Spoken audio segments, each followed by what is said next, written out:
আসসালামু আলাইকুম। Redmi phone Redmi note 12। এই ফোনটি মাঝে মাঝে চালু হয়, আবার চালু হলেও লোগে হেসে হ্যাং হয়ে থাকে। তো এই ফোনটির প্রবলেমটি মূলত কিভাবে ফিক্স করা যায় সেই বিষয়ে আজকে কথা বলবো এবং সম্পূর্ণ ভিডিওটি শেয়ার করার চেষ্টা করব অ্যাকচুয়ালি প্রবলেমটি সলভ হয় কিনা এবং কিভাবে সলভ হয় সেটিও দেখানোর চেষ্টা করব। যাই হোক, প্রথমে আমি ডিসি পাওয়ার সাপ্লাইয়ের রিডিং দেখে নিয়েছি। তো এই ফোনটির রিডিং এই মুহূর্তে 15 পর্যন্ত গিয়ে থেমে থাকে এবং আই চার্জারে 0.6 অ্যাম্পিয়ার নেয়। তো যাই হোক, রেডমি নোট 12 এই ফোনটি আমি এখন সিপিইউ রিভলভ করব।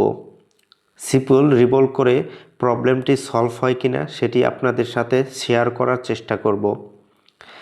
এবং এ ধরনের ভিডিও দেখতে চাইলে আমার চ্যানেলটি সাবস্ক্রাইব করে রাখতে পারেন। সিপিইউ ইস্যু কিন্তু এখন বিভিন্ন ফোনে হচ্ছে, যেমন Samsung, Oppo, Vivo, Redmi, Xiaomi, Poco এ ধরনের যত ফোন আছে ম্যাক্সিমাম ফোনেই কিন্তু সিপিইউ ইস্যু হচ্ছে। আপনাদের ফোনেও সিপিইউ ইস্যু হচ্ছে কিনা সেটি জানতে আমার চ্যানেলটি সাবস্ক্রাইব করে রাখতে পারেন। SM6250 এই আইসিটি অসংখ্য ফোনে ব্যবহার করা হয়েছে। একেবারে TCL, Motorola, Alcatel, Vivo, Oppo, Realme, Xiaomi ফোনেও কিন্তু ব্যবহার করা হয়েছে।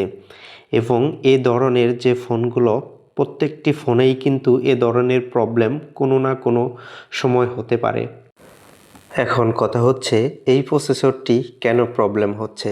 দেখুন, বর্তমানে আমরা ইন্টারনেটে প্রচুর সময় দিচ্ছি, প্রচুর সময় আমরা ফোন ইউজ করতেছি, ইন্টারনেট ব্যবহার করি, ফেসবুকিং করি, ইউটিউব ব্যবহার করি, ইমো, হোয়াটসঅ্যাপ বিভিন্ন ধরনের ইন্টারনেট ভিত্তিক অ্যাপস ব্যবহার করি, যে কারণে এই প্রসেসরটি প্রচুর পরিমাণে গরম হচ্ছে।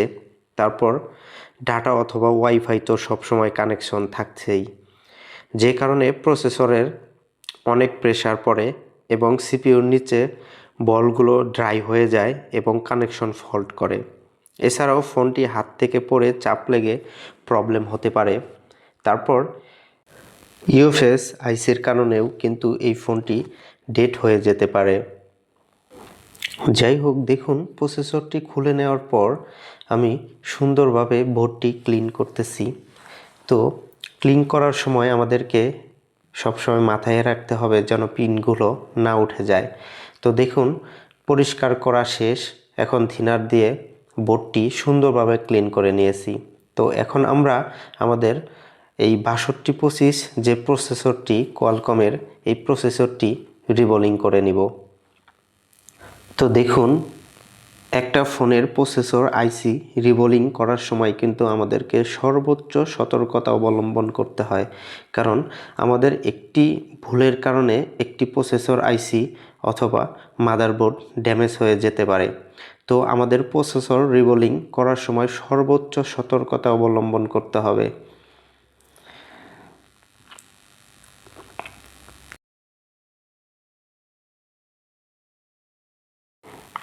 তো দেখুন, আমাদের আইসিটি রিবোলিং করা শেষ। এখন আমরা থিনার দিয়ে পরিষ্কার করে নিলাম। তো এখন আমরা পেস্ট দিয়ে আরেকবার হট গান দিয়ে হিট দিয়ে নিলাম। তো এখন আমরা মাদারবোর্ডের উপরে আইসিটি বসিয়ে নিব। বসিয়ে নিয়ে সুন্দর করে আইসিটি লাগিয়ে দিব। আশা করি আমাদের ফোনটি চালু হয়ে যাবে।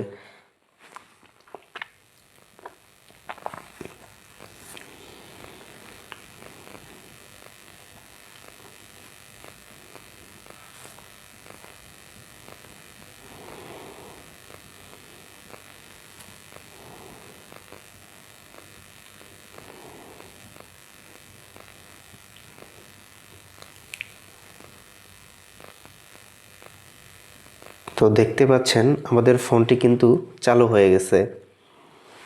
তো আপনারা প্রত্যেকটি কাজ এরকম সুন্দরভাবে স্টেপ বাই স্টেপ করবেন। আশা করি